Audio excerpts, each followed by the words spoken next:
Good morning dear students. இந்த வீடியோவில் வந்து நம்ம என்ன பார்க்க போகிறோம்னா, ஏற்கனவே வெக்டார்ஸை பற்றி நம்ம பார்த்துட்டு வரோம். ஓகேவா? வெக்டார்ஸ்னால் என்ன, டைப் ஆஃப் வெக்டார்ஸ்னால் என்னங்கிறத நம்ம நிறைய பார்த்துட்டோம்.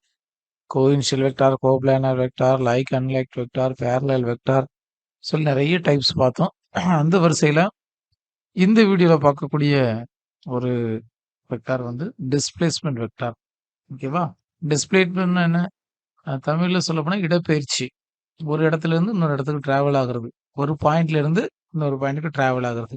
ஸோ அதே தான் இங்க வெக்டார் டிராவல் பண்ணா, இந்த வெக்டார் டிராவல் பண்ணா, ஒரு பாயிண்ட்ல இருந்து இன்னொரு பாயிண்ட்டுக்கு ஒரு வெக்டார் டிராவல் பண்ணோம்னா, அந்த வெக்டாருக்கு பேர் என்னது? Displacement vector. வாங்க டெஃபினிஷன் பார்க்கலாம். டெஃபினிஷன் என்ன சொல்லியிருக்காங்க? The vectors AB represents a displacement vector if point is displaced from A to B.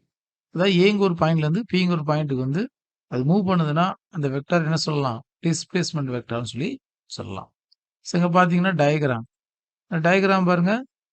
அந்த எஸ் இல்ல ஒரு ஆங்கிள் குடுத்துருக்காங்க. எக்ஸ், ஒய், இசட் இந்த தளத்த இந்த பிளேன்ல ஸோ பர்ட்டிகுலர் வெக்டார்ஸ் வந்து இதுல டிராவல் பண்ணுது. அந்த எஸ்ங்கிறது டிஸ்பிளேஸ்மெண்ட் வெக்டார்.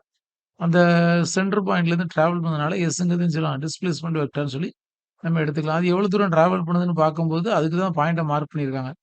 ஸோ அதோட எந்த பொசிஷன்ல இருக்கு அப்படின்னு சொல்லும்போது, எக்ஸ், ஒய், இசட்ங்கிற பிளேன்ல அந்த பொசிஷன் எப்படி மார்க் பண்றாங்கன்னா, யூ, வி, டபிள்யூ அந்த பாயிண்ட்ஸ் மார்க் பண்றாங்க.